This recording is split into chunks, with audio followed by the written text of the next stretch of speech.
The New York Rangers lose 5-3 to the New York Islanders in Game 4 of the 2023 preseason. And, honestly, if we're being honest here, the first period, absolutely terrible. The second period, a little better, but still absolutely terrible. And then the third period actually looked, pretty good, I thought. So, kind of funny, it went from worst to best there in the periods, but I think overall that third period was pretty good overall. 3 goals were scored by the Rangers in that third period, including one from each of Cooley and Othman. Absolutely fantastic. You love to see that. 2 of our top prospects, 2 of our top most NHL-ready prospects in Will Cooley and Brendan Othman both get a nice goal each. So that is definitely something that you love to see. Those are the main things I'm looking for in preseason. I know a lot of you guys talking about Lafreniere not doing the best and, some guys not putting in full effort and back checking and stuff. But I think overall, the main thing to look for in preseason is how the young guys do. How do the prospects do? How does the Will Cooley, the Brendan Othman, Matt Rempe, Adam Edstrom, Adam Sikora? He did get sent down, by the way, today to the Hartford Wolfpack, which was 100% expected, so don't get too worried about that. But I think overall, if we're being honest here, I think Will Cooley and Brendan Othman are looking absolutely fantastic. And if we didn't sign, Blake Wheeler, I think we would have 100% probably seen at least minimum of one of them in the Rangers team, obviously. But I think for right now, we're probably only going to see Will Cooley maybe make the team out of camp. I'm not quite sure yet, but I do think that Will Cooley has a chance.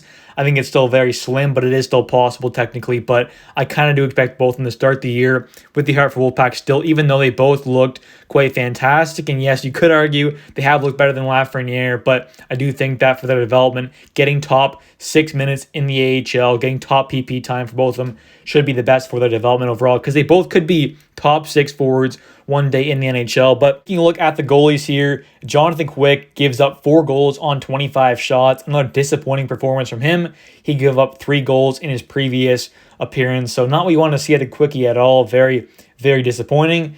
And then Dylan Garand goes 7 for 7, stopped all 7 shots he faced. So that was nice to see. He looked pretty good again. And hasn't had too many insane, saves or anything like that, but he's just looked pretty solid for the limited sample size we've seen out of him. He has played really, really good. So I am excited to see what he can do moving forward into another full year of pro hockey in the AHL.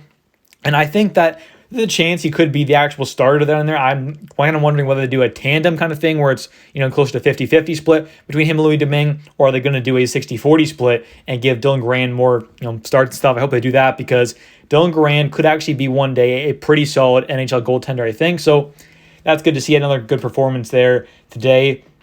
Carrying on, though, and taking a look at the first period here, Pajot scores from Julien Gauthier and Anders Lee. So yes, that is the former New York Ranger Julien Gauthier. So good for him. Hopefully he can make that lineup there and have a decent career. I've had seeing former Rangers and stuff just have decent careers. I don't think he's going to be a crazy top 6 guy or anything like that, but he definitely has a bit of skill, good speed. So we'll see what happens there with Julien Gauthier on the Islanders. Then Brock Nelson, a little after that, he scores 5-hole, kind of cuts in front of the net and tucks one past Jonathan Quick, assisted by Fashing. And then not too long after that, again, pretty quick, pun intended there, obviously, Horvat gets a wraparound goal. Kind of unfortunate there. Again, that's a third goal that Quick let in, so not what you want to see there. And then going to the second period, Gaudreau fights Anders Lee, but Lee just kind of falls there, and Gaudreau falls on top of him there. So I guess you could say Gaudreau did get the win there in that fight, so that is cool to see.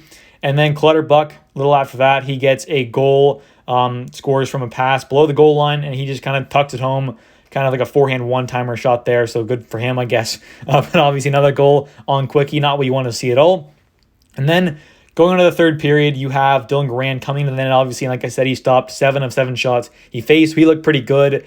And a lot of the lines switched up there. Lafreniere switched lines. Just pretty much everyone. Pitlick went up to the top line, I believe. A bunch of stuff just kind of switched around to try and get something going. So obviously, whatever happened, it worked. I mean, it definitely did work. We saw 3 goals, like I said, in that third period. So the first one was scored by Otter. And if you didn't know, I'm a big Pete's fan, and that's what the Pete's kind of called. And that was his nickname with the Peterborough Pete's, was Otter Othman. So there you go, if you guys were wondering.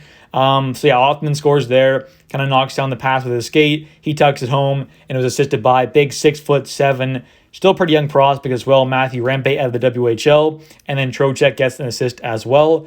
The next goal was scored by Gaudreau. He gets on a loose puck, smacks it home, assisted by Trouba and Lafreniere. Although Laf didn't have the best game overall, he still gets a point there, which is nice to see. And then the third goal was scored by Will Cooley, which is obviously fantastic to see. Will Cooley and Othman get a goal each. And Othman put some pressure on when the puck got dumped in. He put some pressure on. Doesn't get a point here, but still, definitely was a factor in this goal. And then it was kind of a weird tip kind of thing. And Cooley just gets the puck and smacks it home. Unfortunately, though, we still did end up losing, obviously, but that was the third goal to make things 4-3. So almost had to come back there, but they did get a fifth goal to make that an empty netter, obviously. So kind of unfortunate, but still the Rangers still played pretty good in this game, and that goal was assisted by VC and Trouba. So overall, not the best game. Losing definitely sucks to see, but at least we got to see some good play out of Will Cooley and Brennan Othman again. They looked absolutely fantastic once again. And some other guys, Matthew Rempe, he got on the board. Same thing with Lafreniere. Gaudreau had a pretty decent game, and some other guys did as well. But overall, at least Grand played pretty solid in the third there. Quick is definitely a question mark. Is he going to be good? We'll have to wait and see. But overall, decent game from the Rangers. Definitely not what we want to see, but the Islanders did have a crap ton of actual NHL guys, and we had, few guys who aren't in the NHL, obviously, are going to be kind of in the AHL as well, so we'll see what happens there. But overall, guys, thanks so much for watching. If you guys have enjoyed, please smash the like button, and definitely comment down below your guys' thoughts on this game, and your guys' thoughts on the Othman and Will Cooley goal, as always. Thanks for watching, and see ya.